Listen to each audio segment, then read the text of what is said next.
بسم اللہ الرحمن الرحیم۔ چھٹے سپارے میں سورہ المائدہ کی آیت نمبر 50 تک ہم نے گزشتہ درس میں ترجمہ کیا تھا۔ یہاں پہ چھٹے سپارے کا 11واں رکوع مکمل ہوتا ہے، 12واں آگے شروع ہوتا ہے۔ اللہ تبارک و تعالیٰ نے ارشاد فرمایا، یا ایہا الذین آمنوا، اے ایمان والو، لا تتخذوا الیہود والنصارى اولیاء، نہ بناؤ یہود اور نصارہ، یہودیوں اور عیسائیوں کو اپنے دوست۔ ولی کی جمع اولیاء، جس سے انسان کو محبت ہے، قلبی اور دلی محبت ہو۔ بعضهم اولیاء بعض، ان میں سے بعض ایک دوسرے کے دوست اور محب ہیں۔ وَمَن يَتَوَلَّهُم مِّنكُمْ فَإِنَّهُ مِنْهُمْ، اور جس نے ان سے دوستی کی، ان سے محبت رکھی، تو پھر وہ انہی میں سے شمار ہوگا۔ ان اللہ لا یہدی القوم الظالمین، بے شک اللہ تبارک و تعالی ظالموں کی قوم کو ہدایت نہیں دیتا۔ کفار سے دلی محبت اور دوستی، اس سے اللہ تبارک و تعالی نے قرآن پاک میں متعدد مقامات پہ منع فرمایا۔ چنانچہ قرآن پاک کے دیگر مقامات پہ بھی اللہ تبارک و تعالی نے اس چیز کا حکم دیا۔ ایک جگہ ارشاد فرمایا، وَلَا تَرْكَنُوا إِلَى الَّذِينَ ظَلَمُوا، ظالموں کی طرف میلان اور جھکاؤ نہ رکھو، فَتَمَسَّكُمُ النَّارُ، کہ تمہیں دوزخ کی آگ پہنچے۔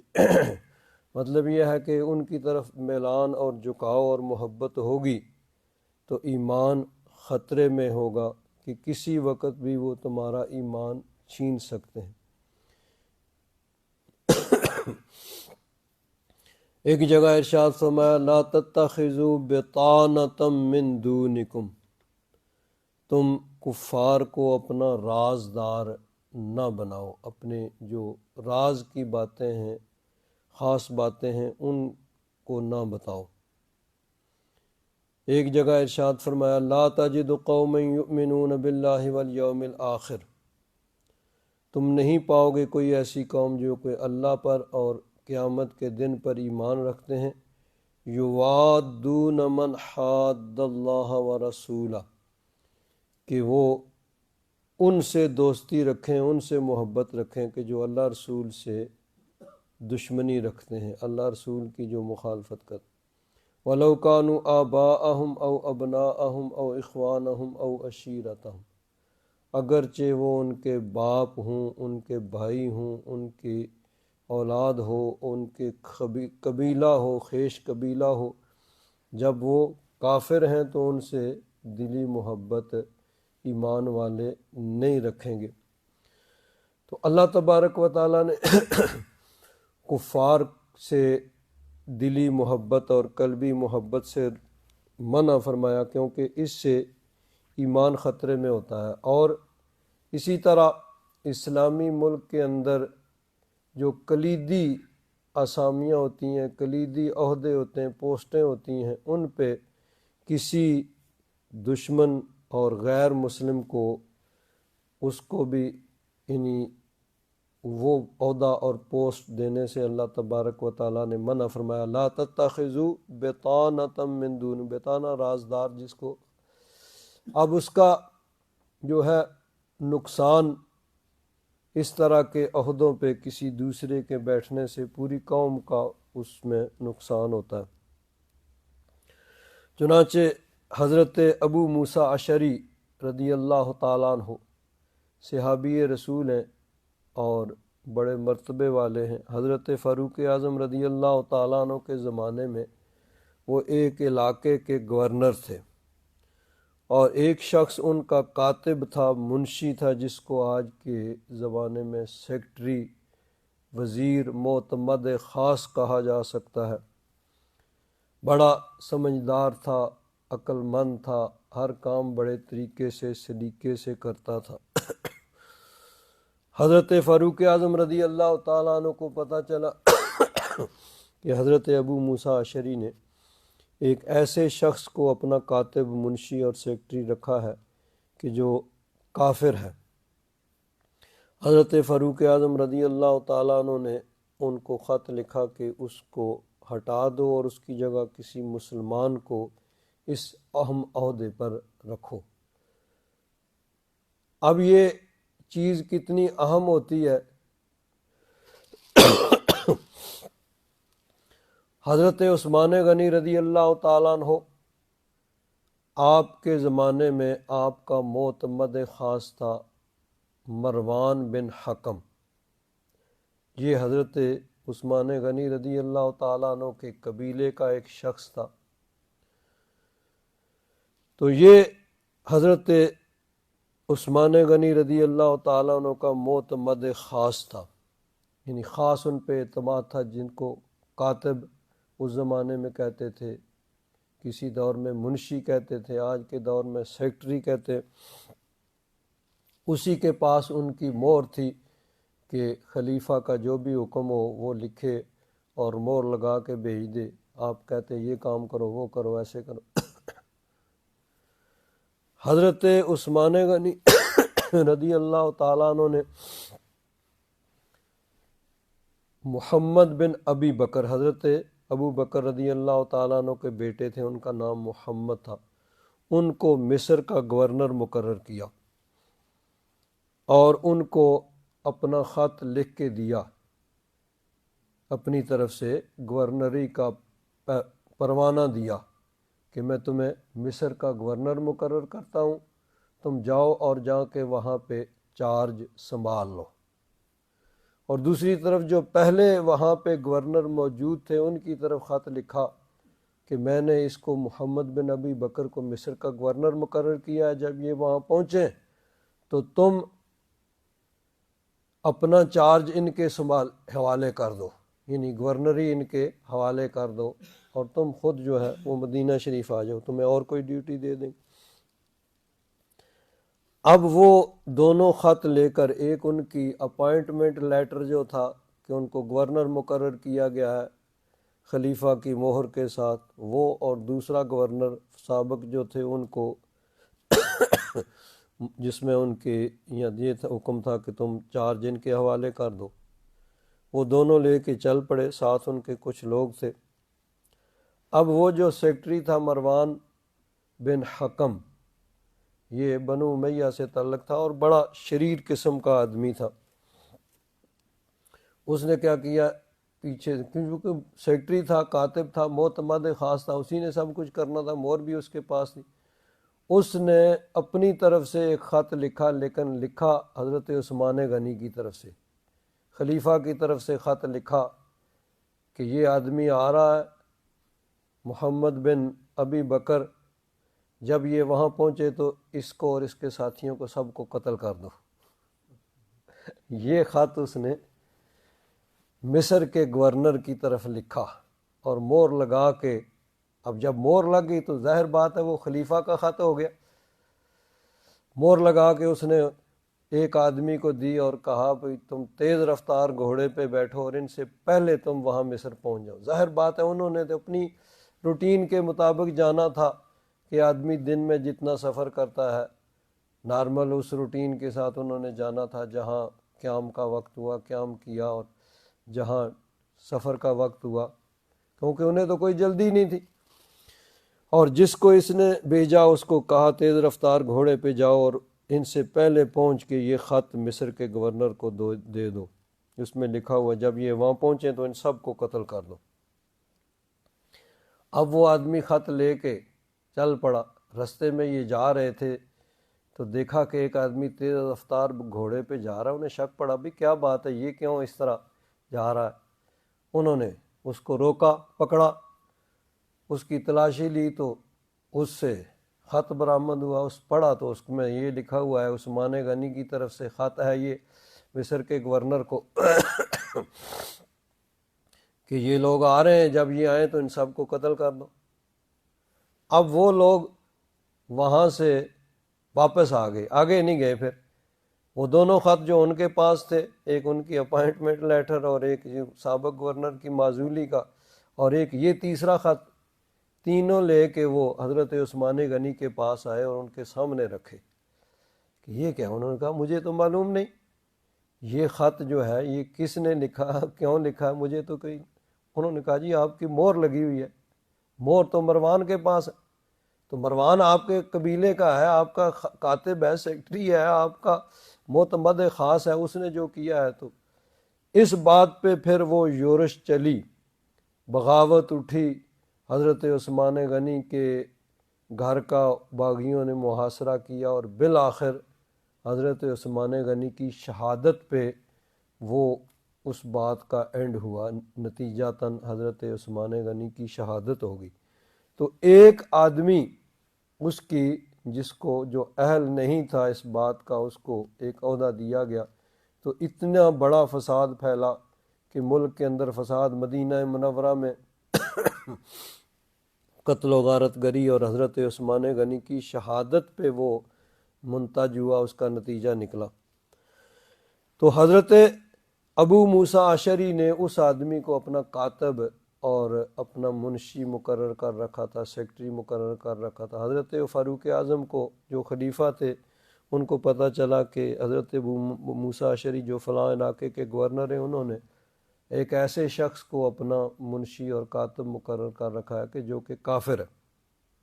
حضرت فاروق اعظم نے ان کو خط لکھا، بھائی اس کو معزول کر دو، کسی اور کو مسلمان کو رکھو اس کی جگہ۔ انہوں نے کہا جی بڑا سمجھدار ہے، بڑے اچھے طریقے سے کام کرتا ہے، تو اس کے بغیر میرا کام نہیں چلے گا۔ جب وہ خط حضرت فاروق اعظم کے پاس پہنچا تو حضرت فاروق اعظم نے ایک اور خط لکھا اور کہا کہ سمجھو کہ وہ مر گیا ہے، یعنی اگر وہ مر جائے گا تو پھر بھی تو کسی کو رکھو گے نا، پھر بھی تو کام چلے گا، تو ابھی سمجھو کہ وہ مر گیا ہے، اس لیے ابھی سے اس کو معزول کرو اور کسی مسلمان کو رکھو، کیونکہ وہ کسی نہ کسی وقت پھر وہ کوئی نہ کوئی ایسا کام کرے گا جس سے فساد پھیلے گا، جس طرح کہ بعد میں حضرت عثمان غنی رضی اللہ تعالیٰ عنہ کے زمانے میں، حالانکہ وہ مسلمان تھا لیکن تھا شریر النفس، تو اس نے شرارت کی جس کا نتیجہ یہ نکلا۔ تو اللہ تبارک و تعالیٰ نے اس چیز سے منع فرمایا۔ ایک آیت قرآن پاک میں فرمایا لا تتخذوا عدوی و عدوکم اولیاء، میرے اور اپنے دشمنوں کو اپنے دوست نہ بناؤ، اپنے قلبی دوستی ان سے نہ رکھو، تلقون الیہم بالمودۃ، تم ان کے طرف محبت کے پیغام بھیجتے ہو، وقد کفروا بما جاءکم من الحق، حالانکہ انہوں نے اس چیز کا انکار کیا ہے کہ جو حق تمہارے پاس آیا ہے۔ اس کے ضمن میں امام بخاری رحمۃ اللہ تعالی علیہ نے اس کی تفسیر کے اندر ایک حدیث پاک نقل کی ہے، بڑی اہم حدیث پاک ہے، اور امام بخاری رحمۃ اللہ تعالی علیہ نے اس حدیث پاک کو بخاری شریف میں 7 مختلف مقامات پہ اس کو نقل کیا ہے۔ حضرت علی رضی اللہ تعالیٰ عنہ اس کے راوی ہیں۔ حضرت علی فرماتے ہیں کہ ایک مرتبہ نبی کریم صلی اللہ علیہ وسلم نے ہمیں ارشاد فرمایا بعثنی رسول اللہ صلی اللہ علیہ وسلم و ابا مرصد والزبیر،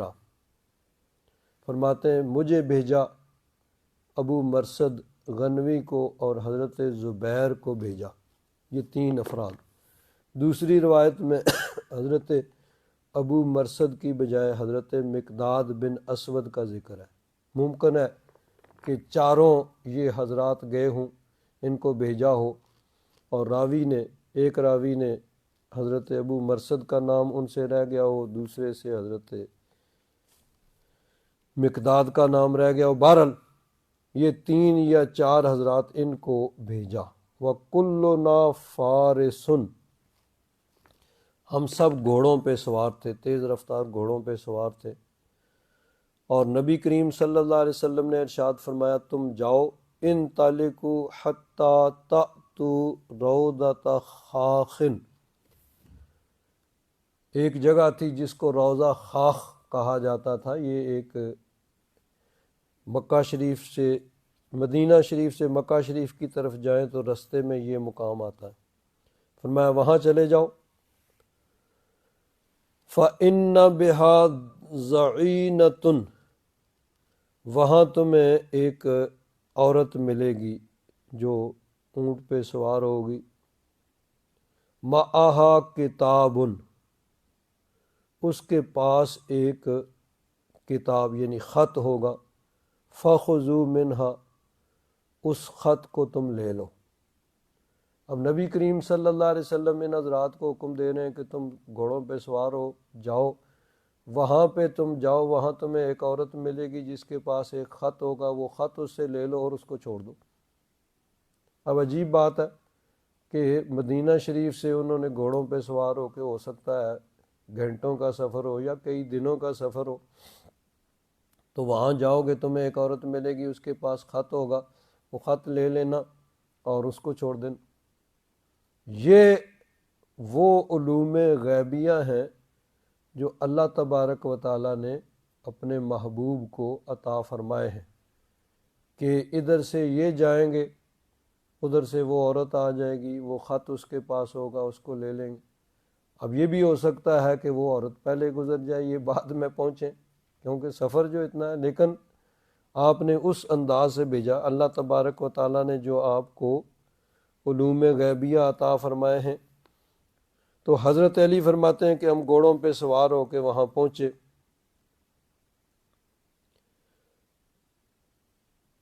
فَانْطَلَقْنَا، ہم چلے، تَعَادَى بِهَا خَيْلُنَا، ہم گھوڑے جو ہیں نا وہ ہمیں دوڑا رہے تھے، دوڑاتے ہوئے گھوڑے ہم جا رہے ہیں، حَتَّى أَتَيْنَا الرَّوْضَةَ، وہاں تک کہ ہم اس جگہ روضہ خاخ پہ آ گئے۔ فَإِذَا نَحْنُ بِالضَّعِينَةِ، تو کیا ہوا، جیسے حضور نے فرمایا تھا ہم پہنچے، ادھر سے وہ عورت دیکھا، وہاں پہ عورت ہے، قُلْنَا لَهَا، اچھا دوسری روایت میں ہے فَأَدْرَكْنَاهَا، ہم نے اس عورت کو وہاں پایا، تَسِيرُ عَلَى بَعِيرٍ لَهَا، اونٹ پہ بیٹھی ہوئی ہے اور وہاں سے وہ گزر رہی ہے، جا رہی ہے۔ ہم پہنچے، ہم نے اس کو دیکھ لیا، فَإِذَا ہے، اذا اچانک ہوتا ہے کہ ادھر سے ہم پہنچے، ادھر سے وہ پہنچ گئی، یعنی اس کے آگے پیچھے بھی نہیں، ادھر سے یہ حضرات پہنچے، ادھر سے وہ عورت، دیکھا کہ وہ اونٹ پہ بیٹھی ہوئی ہے اور جا رہی ہے۔ تو حضرت علی فرماتے ہیں قلنا لها اخرج الکتاب، ہم نے اس عورت کو ٹھہرایا اور کہا کہ جو تمہارے پاس خط ہے وہ دے دو۔ قالت ما معی کتاب، اس نے کہا کون سا خط بھائی، میرے پاس تو کوئی خط نہیں ہے، کہ کس خط کی بات کر رہے ہو، جیسے ناواقف آدمی بات کرتا ہے، بھائی کون سا خط ہے، کس خط کی بات کر رہے ہو، مجھے تو کچھ معلوم نہیں۔ تو دوسری روایت میں ہے فَقُلْنَا الکتاب، ہم نے کہا وہ خط لاؤ۔ فَأَدْرَكْنَا تَسِيرُ عَلَى بَعِيرٍ لَهَا حَيْثُ قَالَ رسول اللہ صلی اللہ علیہ وسلم، جیسے حضور نے فرمایا تھا نا بالکل اسی طرح۔ یہ یعنی حضور کے علوم غیبیہ، جس طرح کہ غزوہ بدر کے موقع پہ مسلمان جب بدر میں پہنچے تو مسلمانوں کی تعداد 313، مقابلے میں کافر 1000، اور وہ مسلح جو گھر سے لڑنے کے لیے نکلے باقاعدہ، اور مسلمان باقاعدہ لڑائی کے لیے نکلے بھی نہیں، نیتیں خالی ہاتھ۔ تو ایک دن پہلے حضور نے بدر کے میدان میں جا کے کہا کہ کل یہاں پہ ابو جہل مرا ہوا پڑا ہوگا، نشان لگایا، یہاں پہ عتبہ مرا ہوا پڑا ہوگا،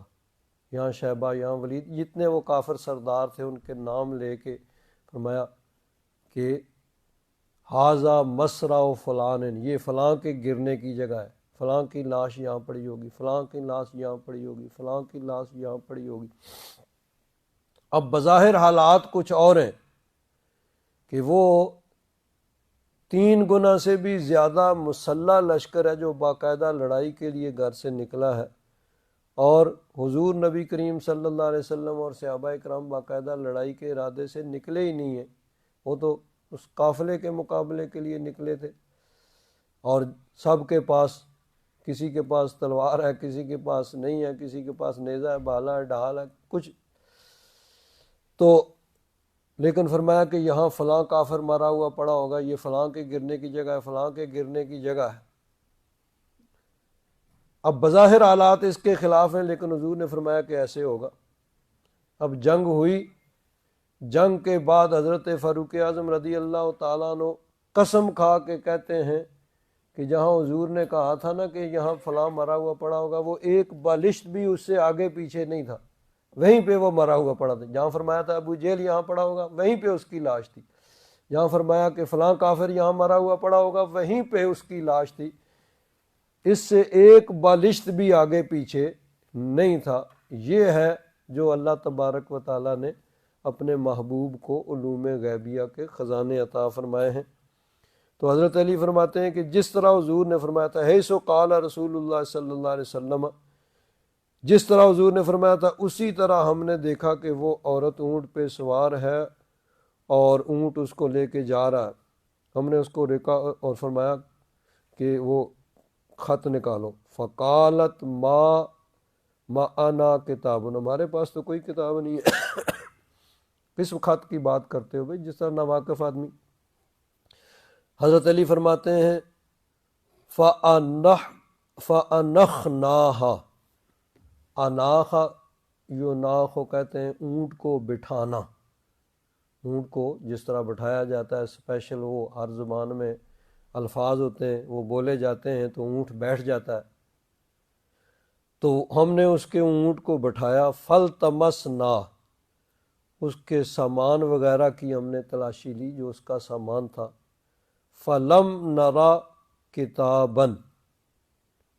خط ہمیں نہ ملا، سامان اس کا جو اس نے ہم نے تلاشی لی، خط نہیں ملا۔ اب باقی تو جو تھیں وہ باتیں پوری ہو گئیں کہ فرمایا کہ تم وہاں جاؤ گے، وہاں ایک عورت اونٹ پہ جا رہی ہوگی، تو اسی طرح ہوا، وہ پہنچے ادھر سے، وہ عورت آ گئی اونٹ پہ جا رہی ہے، اس سے خط مانگا، اس نے کہا کوئی نہیں ہے۔ انہوں نے خط، اس کا اونٹ بٹھایا، سامان وغیرہ کی تلاشی لی جو اس کے پاس تھا، تو خط نہیں ملا۔ فَقُلْنَا مَا كَذَبَ رسول اللہ صلی اللہ علیہ وسلم، ہم نے کہا کہ حضور کی بات غلط نہیں ہو سکتی، جو حضور نے فرمایا وہ حق ہے، ہماری تلاش میں کمی ہے، اگر نہیں مل رہا تو وہ ہماری کمی ہے، ورنہ خط اس کے پاس ہے۔ تو حضرت علی فرماتے ہیں ہم نے اس سے کہا لَتُخْرِجَنَّ الْكِتَابَ أَوْ لَنُجَرِّدَنَّكَ، ہم نے کہا بھئی خط نکال کے دے دو، ورنہ پھر ہمیں سختی کرنی پڑے گی، تمہارے یعنی جسم کی تلاشی لینی پڑے گی، تو خط جو ہے وہ تم خود ہی نکال کے دے دو۔ فَلَمَّا رَأَتِ الْجِدَّ أَهْوَتْ إِلَىٰ حُجْزَتِهَا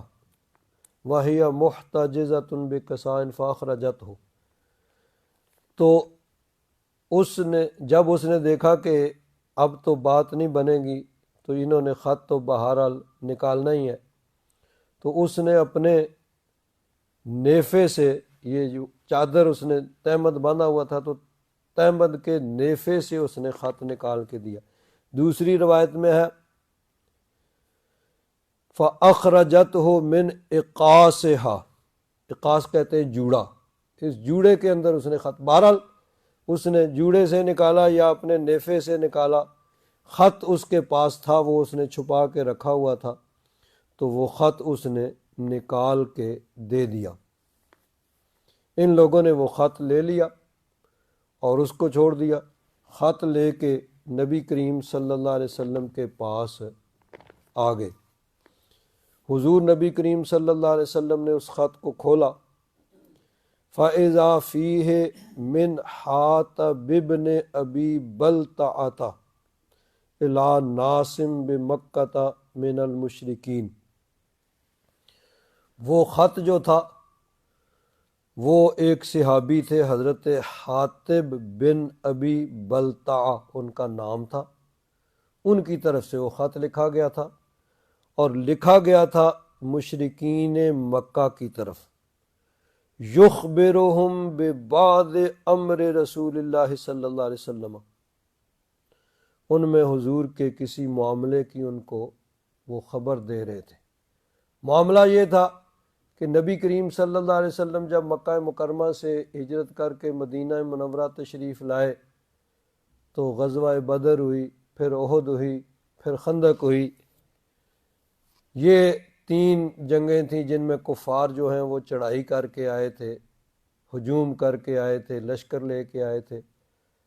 اور غزوہ خندق میں وہ پورے عرب کے لشکر اکٹھے کر کے آئے تھے، اور ارادہ یہ تھا کہ روز روز کی جنگیں کیا ایک ہی دفعہ ہمراہ کر کے ملیا میٹ کر دو، سب کو ختم کر دو۔ لیکن اللہ تبارک و تعالیٰ نے ان کو ناکام کیا۔ 1 مہینے تک وہ حضور نے ان کے آنے سے پہلے خندق کھود لی تھی، اب وہ 1 مہینے تک وہاں خندق کے باہر ڈیرے ڈال کے بیٹھے رہے، بالآخر وہ ناکام ہو کے وہاں سے چلے گئے۔ جب وہ واپس چلے گئے تو حضور نے فرمایا کہ اب وہ چڑھائی کر کے تم پر نہیں آئیں گے، اب وہ وقت آئے گا کہ تم چڑھائی کرو گے اور مکہ کو فتح کرو گے۔ اب اس کے بعد پھر حدیبیہ کا موقع آ گیا، حدیبیہ کا واقعہ ہوا، حضور عمرہ کے لیے تشریف لے گئے، کافروں نے روک دیا۔ حدیبیہ جو مکہ شریف کے بالکل ساتھ ہے، وہاں پہ وہ ایگریمنٹ اور معاہدہ ہو گیا، ٹھیک ہے بھائی آپس میں اب جنگ نہیں ہوگی، اور 10 سال تک ہم جو ہیں وہ ایک دوسرے سے جنگ نہیں کریں گے۔ کچھ ہی عرصہ بعد کافروں نے اس کی جو معاہدے کی جو شکیں تھیں، جو اس میں ایگریمنٹ ہوا تھا، اس کی خلاف ورزی کی۔ جب انہوں نے خلاف ورزی کی، معاہدہ ان کی طرف سے خلاف ورزی ہو گئی، تو نبی کریم صلی اللہ علیہ وسلم چاہتے تو مکہ پہ حملہ کر دیتے، کیونکہ اس وقت کافر بہت کمزور ہو چکے تھے اور اللہ تبارک و تعالیٰ نے مسلمانوں کو طاقت دی تھی، حضور حملہ کر سکتے تھے۔ لیکن پھر بھی حضور نے پہلے ان کو پیغام بھیجا، بھائی تم نے معاہدے کی خلاف ورزی کی ہے، یا تو اس کا مداوع کرو یا اعلان کرو کہ ہم اس معاہدے کو ختم کرتے ہیں۔ حالانکہ عملاً پریکٹیکلی وہ معاہدے کی خلاف ورزی کر کے اس کو توڑ چکے تھے، لیکن حضور چاہتے تھے کہ وہ خود ہی زبانی بھی کہیں کہ ہم اس معاہدے کو ختم کرتے ہیں۔ تو جب حضور کا پیغام ان کے پاس پہنچا تو انہوں نے جوش میں آ کے کہا بھئی ہمارا معاہدہ ختم، 10 سال کے لیے ہوا تھا، 2 سال ہی گزرے تھے، تو انہوں نے کہا بھئی ہمارا معاہدہ ختم۔ جوش میں آ کے کہہ تو انہوں نے دیا، لیکن دیکھ رہے تھے کہ اب ان کے حالات اتنے کمزور ہیں کہ وہ مسلمانوں کا مقابلہ نہیں کر سکتے، اور مسلمان اتنے مضبوط ہو چکے ہیں کہ کسی وقت بھی حملہ کر کے وہ مکہ کو فتح کر سکتے ہیں۔ تو اب ابو سفیان جو ہیں وہ مدینہ شریف آئے اور آ کے نبی کریم صلی اللہ علیہ وسلم سے انہوں نے گزارش کی کہ آپ مہربانی کریں اور اس معاہدے کو دوبارہ سے جو ہے وہ اس کو یعنی رینیو کریں اور اس کو جاری کر دیں۔ تو فرمایا نہیں، اب چونکہ تم نے عملاً پہلے اس کی خلاف ورزی بھی کی ہے اور پھر زبانی بھی تم نے اعلان کر دیا ہے سب کے سامنے کہ یہ معاہدہ ختم، تو اب یہ ختم ہو چکا ہے۔ وہ ناکام ہو کے واپس آ گئے۔ اب نبی کریم صلی اللہ علیہ وسلم نے تیاری شروع کر دی مکہ پہ حملہ کرنے کی اور مکہ شریف کو فتح کرنے کی، لیکن نبی کریم صلی اللہ علیہ وسلم کا طریقہ مبارکہ یہ تھا کہ حضور اپنے اس طرح کے سفر جو تھے ان کو حضور خفیہ رکھتے تھے تاکہ دشمن کو پتہ نہ چلے۔ ایک روایت اس طرح کی بھی ہے کہ حضور نے فرمایا اکتم ذہابہ کا و ذہابہ کا و مذہبہ کا، تم اپنے سفر کو چھپا کے رکھو، کیونکہ یہ ہو سکتا ہے نا کہ دشمن کہیں رستے میں بیٹھا ہوا ہو، جس کو کہتے ہیں پنجابی میں تھڑا دے کے، وہ رستے میں گھات لگا کے بیٹھا ہوا ہو، تو اس لیے تم اپنے سفر کو وہ خفیہ رکھو، یعنی اس کا عام اس طرح اعلان کرنے کی ضرورت نہیں ہے کہ دشمن تمہیں کوئی نقصان پہنچا سکے۔ اور اسی طرح اپنا مال و دولت اس کو بھی سنبھال کے رکھو کہ اگر کوئی چوری کر لے تو بعد میں پچھتانے کی بجائے پہلے سے تم اس کو سنبھال کے رکھو۔ اور اسی طرح جہاں ضرورت ہو اپنے مذہب کو بھی، وہاں بھی اس کو بھی چھپا لو، ضرورت اگر ایسی ہے، خطرہ ہے، تو تم ضرورتاً اپنے مذہب کو بھی چھپا کے رکھو۔ تو حضور نبی کریم صلی اللہ علیہ وسلم کا طریقہ مبارکہ یہ تھا کہ اس طرح کے جو سفر ہوتے ان کو حضور خفیہ رکھتے۔ بعض اوقات ایسے ہوتا کہ جانا کہیں اور ہوتا تو حضور لوگوں سے پوچھتے، اچھا بھائی ادھر فلاں طرف جانے میں یہ جگہ کہاں پہ واقع ہے، کتنے دن لگتے ہیں، کیسا سفر ہے، یعنی جانا کہیں اور ہے لیکن کسی اور جگہ کا ذکر ویسے کیا کہ اگر کوئی دشمن، کوئی مخالف، کوئی جاسوس سن بھی رہا ہے تو اس کو اصل جدھر جانا اس کا نہ پتہ چلے، ویسے ہی کسی جگہ کا نام لیا، اچھا بھائی وہ کتنے فاصلے پہ ہے، وہ کیسے ہے، اس کیسے سفر ہو سکتا ہے۔ تو حضور اپنے ایسے معاملات کو خفیہ رکھا کرتے تھے۔ اب یہ صرف صحابہ اکرام کو معلوم تھا کہ حضور فتح مکہ کی تیاری کر رہے ہیں، تو حضرت حاطب بن ابی بلتعہ صحابی رسول ہیں، انہوں نے وہ خط لکھا اور خط کے اندر مکہ والوں کو کہا بھائی تم اپنا جو ہے وہ جو دفاع کر سکتے ہو، اپنا بچاؤ کر سکتے ہو، حضور کا ارادہ ہے مکہ پہ حملہ کر کے مکہ کو فتح کرنے کا۔ اب یہ ہے بڑی مطلب ہے یعنی سیریس اور خطرناک بات، لیکن بہرحال انسان ہے، انسان سے غلطی ہوتی ہے، انسان سے غلطی ہو سکتی ہے۔ تو حضرت حاطب بن ابی بلتع انہوں نے وہ خط لکھ کے اس عورت کو دیا تھا کہ تم جا کے کفار مکہ کو یہ خط دے دینا۔ اللہ تبارک و تعالیٰ نے اپنے محبوب کو بتا دیا، حضور نے حضرت علی کو، دیگر صحابہ کو بھیجا، انہوں نے روضہ خاک کے اس کو پکڑا اور وہ خط لے کے آ گئے۔ نبی کریم صلی اللہ علیہ وسلم نے حضرت حاطب کو بلایا اور وہ خط ان کے سامنے رکھا، بھئی یہ خط۔ انہوں نے مان لیا کہ ہاں یہ میرا ہی خط ہے اور میں نے ہی لکھا ہے۔ کیوں لکھا بھائی؟ اب انہوں نے اس کی وجہ بیان کی۔ قال یا رسول اللہ لا تعجل، عرض کیا حضور جلدی نہ کیجیے، یعنی اب یہ ایسا جرم تھا کہ ایک ہوتا ہے کسی فرد کا نقصان، اس میں پوری قوم کا نقصان تھا کہ خفیہ راز جو ہیں وہ کفار کی طرف بھیجے جا رہے تھے، تو اس کی سزا جو ہے ظاہر بات ہے کہ ایسے آدمی کو قتل کیا جاتا ہے۔ تو حضرت حاطب بن ابی بلتع عرض کرتے ہیں لا تعجل علیہ، جلدی نہ کیجیے، یعنی اس کی جو سزا ہے وہ مجھے نہ دیجیے، مجھے موقع دیجیے صفائی پیش کرنے کا۔ انی کنت امرأ ملصقا فی قریش یقول کنت حلیفا ولم اکن من انفسها۔ یہ جو تھے یہ حضرت حاطب بن ابی بلتع یہ مہاجر تھے، مکہ سے ہجرت کر کے مدینہ منورہ آئے تھے، مہاجرین میں سے تھے۔ تو انہوں نے عرض کیا حضور مکہ میں جو تھا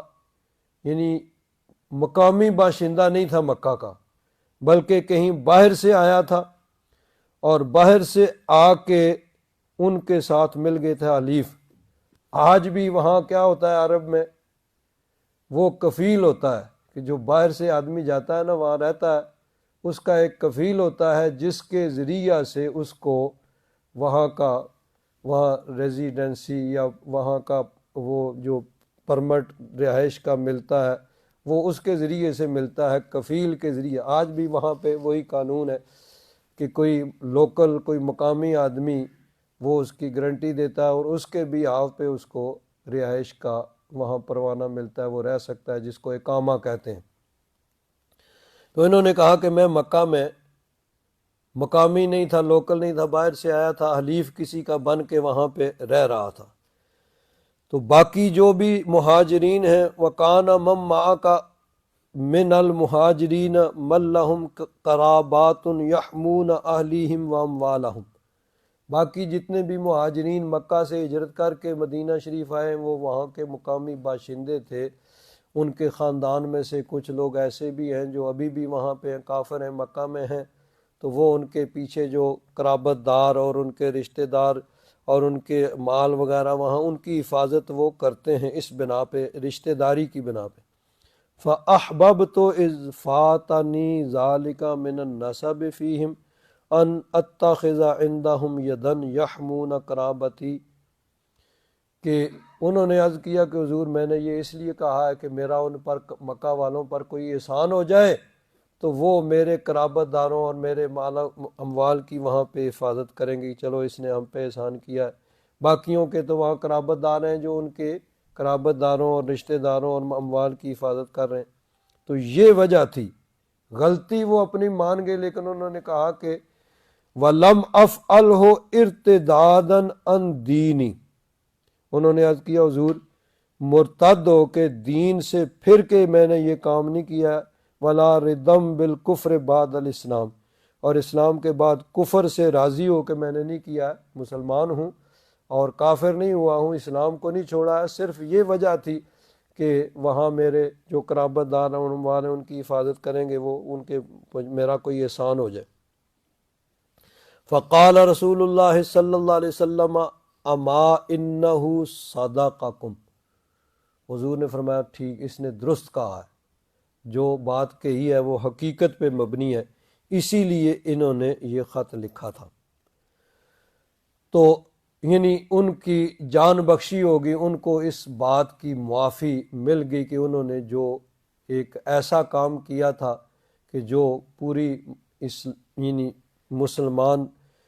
قوم کے لیے اور پورے ملک کے لیے جو نقصان دہ تھا، کہ ایک خفیہ راز جو ہے اس کو وہ ان کو بتا رہے تھے، تو ان کا وہ عذر قبول کر لیا گیا اور فرمایا کہ ٹھیک ہے، انہوں نے درست کہا۔ فقال عمر یا رسول اللہ دعنی اضرب عنق ھذا المنافق، حضرت فاروق اعظم رضی اللہ تعالیٰ عنہ حضور کے جلال کے مظہر تھے، انہوں نے کہا حضور اجازت دیجئے میں اس منافق کی گردن اڑا دوں، اس نے یعنی غداری کا کام کیا۔ حضور تو ان کو معاف فرما چکے تھے، ان کا عذر قبول فرما چکے تھے، لیکن حضرت فاروق اعظم رضی اللہ تعالیٰ عنہ نے کہا کہ انہوں نے نفاق کی وجہ سے ایسا کیا ہے۔ تو حضور نے فرمایا انہو قد شاہد بدرن، یہ بدری ہیں، ایک تو وہ مہاجر تھے اور ایک بدری تھے، بدر میں بھی شامل ہوئے تھے، لیکن پھر بھی انسان ہے، انسان سے کسی بھی وقت غلطی ہو سکتی ہے، کوئی آدمی کسی وقت یہ مطمئن نہیں ہو سکتا کہ اب مجھ سے غلطی نہیں ہو سکتی، میں اس مقام پہ جب آدمی یہ سوچے گا کہ میں اس مقام پہ پہنچ گیا ہوں کہ اب مجھ سے غلطی نہیں ہو سکتی، وہی اس کی سب سے بڑی غلطی ہوگی، یہی اس کی سب سے بڑی غلطی ہوگی کہ وہ یہ سمجھ لے کہ اب مجھ سے کوئی خطا نہیں ہو سکتی، کوئی غلطی نہیں ہو سکتی، میں کوئی غلط کام نہیں کر سکتا۔ شیطان ہر وقت انسان کے پیچھے لگا ہوا ہے، اور اس کا یہ بھی بہت بڑا ایک ہتھیار ہے کہ وہ انسان کو اس طرح گمراہ کرتا ہے کہ وہ کہتا ہے بھئی میں تو اتنا عبادت گزار ہوں، میں نے اتنی نمازیں پڑھی، اتنے روزے رکھے ہیں، اتنے میرے شاگرد نے اتنی تبلیغیں کی ہیں، اتنی میں نے کتابیں لکھی ہوں، اب میں کیسے گمراہ ہو سکتا ہوں۔ وہ حضرت غوث اعظم رضی اللہ تعالیٰ عنہ کا بڑا مشہور واقعہ ہے کہ آپ ایک دفعہ جا رہے ہیں، دوپہر کا وقت ہے، دھوپ ہے، گرمی ہے، جا رہے تو اچانک بادل آیا اور بادل نے اوپر سایہ کر لیا، بادل آ گیا، ٹھنڈی ہوا لگی، آپ کے دل کو سکون آیا، تو بادل سے آواز آئی اے عبد القادر میں تمہارا خدا ہوں، اور میں نے تیری عبادت کو قبول کر لیا، اب تجھے عبادت کی ضرورت نہیں ہے۔ اب کوئی ہم جیسا ہوتا تو اسی وقت خوش ہو جاتا، بھئی میں تو اس مقام پہ پہنچ گیا ہوں، اب تو مجھے اجازت کی ضرورت نہیں ہے۔ لیکن وہ حضرت غوث اعظم رضی اللہ تعالیٰ عنہ تھے، اللہ تبارک و تعالیٰ ہی دستگیری فرمانے والا ہے، وہ دستگیری فرماتا ہے، کرم فرماتا ہے، تبھی بات بنتی ہے۔ تو حضرت غوث اعظم نے سوچا بھئی عبادت تو نبی کریم صلی اللہ علیہ وسلم نے سب سے زیادہ کی، جو اللہ کے محبوب ہیں اور سب سے بلند مرتبہ اور مقام جن کا اللہ کی بارگاہ میں ہے، تو میں کون ہو سکتا ہوں؟ یہ ضرور شیطانی چکر ہے کوئی۔ تو وہ بادل اس سے بارش برسنے لگی اور آواز آئی، اے عبد القادر، تو نے درست سوچا ہے، میں شیطان ہوں، میں تجھے گمراہ کرنے کے لیے آیا تھا، اور یہ میرا ایسا وار ہے کہ جس کے ذریعے سے میں تجھ سے پہلے 40 افراد، 40 اغواس، 40 غوث تجھ جیسے، جو تجھ جیسا مرتبہ اور مقام رکھتے تھے، میں اس ہتھیار کے ذریعے، اس وار کے ذریعے ان کو گمراہ کر چکا ہوں، لیکن تو بچ گیا میرے اس وار سے۔ تو میرا یہ وار جو ہے تجھ پہ کارگر نہیں ہوا، تجھے تیرے علم نے بچا لیا ہے، تجھے تیرے علم نے بچا لیا ہے۔ حضرت غوث اعظم رضی اللہ تعالیٰ عنہ نے فرمایا، وہ ظالم جاتے ہوئے بھی پھر ایک وار کر رہا ہے، مجھے میرے علم نے نہیں، اللہ کے فضل نے بچایا ہے، اس کی توفیق اور اس کے احسان نے بچایا۔ اگر علم بچاتا تو تجھ سے بڑا عالم کون تھا؟ تو معلم الملکوت تھا، فرشتوں کا استاد تھا۔ تو تجھ جیسا جب ان کو یعنی شخص گمراہ ہو سکتا ہے تو علم نے نہیں، مجھے میرے رب کے فضل نے بچایا ہے۔ تو اللہ تبارک و تعالیٰ کا فضل اور احسان ہو تبھی انسان جو ہے وہ بچ سکتا ہے، ورنہ کوئی آدمی یہ دعویٰ نہیں کر سکتا کہ مجھ سے غلطی نہیں ہو سکتی۔ تو حضرت حاطب بن ابی بلتع مہاجر بھی ہیں اور بدری صحابی ہیں، لیکن انسان تھے، غلطی ہوگی، نبی کریم صلی اللہ علیہ وسلم نے ان کا عذر قبول فرما لیا، بھئی یہ درست کہہ رہے ہیں، ان کو معافی ہوگی۔ لیکن حضرت فاروق اعظم جلال میں عرض کرتے ہیں، حضور اجازت دیجیے، دعنی اضرب عنق ھذا المنافق، کہ مجھے اجازت دیجیے میں اس منافق کی گردن اڑا دوں۔ فقال انہ قد شہد بدرا، حضور نے فرمایا کہ تمہیں معلوم نہیں کہ یہ بدری ہیں، بدر میں حاضر ہوئے تھے۔ وما یدریک لعل اللہ اطلع علی من شہد بدرا، اور تمہیں کیا معلوم، اللہ تبارک و تعالیٰ نے تو بدر والوں کے لیے اعلان فرما دیا، جو صحابہ جنگ بدر میں، غزوہ بدر میں شریک ہوئے تھے، ان کے لیے اعلان فرما دیا ہے، اعملوا ما شئتم، تم جو چاہو کرو، فقد غفرت لکم، میں نے تمہیں بخش دیا ہے۔ تو اس کا مطلب یہ نہیں ہے کہ اب وہ عبادت نہیں کریں گے، بلکہ اللہ تبارک و تعالیٰ کا ان پر اتنا کرم ہے کہ اب اللہ تبارک و تعالیٰ اپنے فضل و کرم سے ان کو بچائے گا، اور اگر بالفرض ان سے کوئی خطا ہو جائے، جس طرح حضرت حاطب بن ابی بلتع سے ہوئی ہے، تو اللہ تبارک و تعالیٰ ان کو توبہ کی توفیق دے گا اور جلدی وہ اپنے اس خطا پہ توبہ کر لیں گے۔ تو فرمایا کہ یہ بدری ہے، اور بدر والوں کے متعلق تو اللہ تبارک و تعالیٰ نے پہلے سے ہی ان کی معافی کا اعلان فرما دیا۔ تو بہرحال راوی فرماتے ہیں فَأَنزَلَ اللَّهُ السُّورَةَ، اس وقت پھر اللہ تبارک و تعالیٰ نے یہ آیت نازل فرمائی، یا ایھا الذین آمنوا لا تتخذوا عدوی وعدوکم اولیاء، کہ اے ایمان والو، میرے دشمنوں اور اپنے دشمنوں کو تم دوست نہ بناؤ، تلقون الیہم بالمودۃ، اور تم ان کے ساتھ محبت کے پیغام بھیجتے ہو، یعنی پوری آیت۔ تو یہاں پر بھی اللہ تبارک و تعالیٰ نے اہل ایمان کو اس چیز سے منع فرمایا کہ لا تتخذوا الیہود والنصارى اولیاء، کہ یہود و نصارہ کفار کو اپنا دلی اور قلبی دوست نہ بناؤ، بعضهم اولیاء بعض، ان میں سے بعض کے دوست ہیں، وَمَن يَتَوَلَّهُم مِّنكُم، اور جو ان کے ساتھ دوستی کرے گا وہ انہی میں سے ہوگا۔ ان اللہ لا یہدی القوم الظالمین، بے شک اللہ تبارک و تعالی ظالموں کی قوم کو ہدایت نہیں دیتا۔ تو یہ دوستی اور محبت قلبی اس سے منع فرمایا گیا۔ باقی جہاں تک کردار کا تعلق ہے، مسلمان کو ہر ایک کے ساتھ اچھے کردار کے ساتھ پیش آنے کی اللہ تبارک و تعالیٰ کی طرف سے حکم ہے، اور خاص طور پر غیر مسلم معاشرے میں، غیر مسلم ممالک میں رہنے والے مسلمان، ان کا کردار تو اتنا پاکیزہ اور اتنا اچھا ہونا چاہیے کہ ان کو کسی کو یہ کہنے کی ضرورت ہی نہ پڑے بھئی اسلام سچا دین ہے۔ ان کے کردار کو دیکھ کے لوگ کہیں بھئی جس مذہب کا یہ پیروکار ہے وہ سچا مذہب ہے۔ یہ یعنی مسلمانوں کا کردار ہونا چاہیے، ان کے اخلاق اور ان کا کردار اتنا اچھا ہونا چاہیے کہ ان کے کردار کو، اخلاق کو دیکھ کے غیر مسلم جو ہے وہ اسلام کی سچائی کی گواہی دیں۔ اگلی آیت میں منافقین کے متعلق فرمایا فَتَرَى الَّذِينَ فِي قُلُوبِهِم مَرَضٌ، تو دیکھے گا ان لوگوں کو جن کے دلوں میں مرض ہے، یعنی نفاق ہے، یُسَارِعُونَ فِيهِم، وہ ان کی طرف یعنی دشمنوں کی طرف دوڑتے ہیں، یقولون نخشى ان تصیبنا دائرہ، وہ کہتے ہیں ہمیں خطرہ ہے کہ کہیں ہم پہ کوئی گردش نہ آ جائے، کوئی مصیبت نہ ٹوٹ پڑے۔ یعنی مطلب یہ تھا کہ وہ دونوں طرف تعلقات رکھتے تھے۔ بظاہر کلمہ پڑا ہوا تھا انہوں نے منافقین میں، اور مسلمانوں میں اپنے آپ کو شامل کرتے تھے، اور مسلمانوں کے ساتھ ان کی طرح رہتے تھے، لیکن قلبی محبت جو ہے کفار کے ساتھ تھی۔ تو دونوں طرف تھے کہ اسلام اور کفر میں کشمکش ہو رہی ہے، پتہ نہیں کون غالب آئے، تو ٹھیک ہے دونوں طرف تعلقات رکھو، جو غالب آ گیا ہم کہیں گے تم ہی میں سے۔ اللہ تبارک و تعالیٰ نے فرمایا فَعَسَى اللَّهُ أَن يَأْتِيَ بِالْفَتْحِ،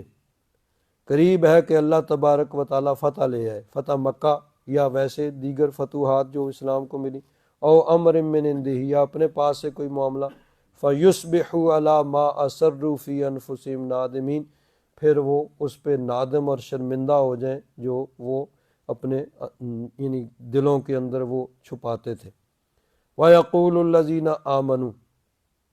اور ایمان والے کہیں گے، یعنی یہ بروز قیامت ممکن ہے، قیامت کے دن جب ان لوگوں کو دیکھیں کہ جو کلمہ پڑھتے تھے بظاہر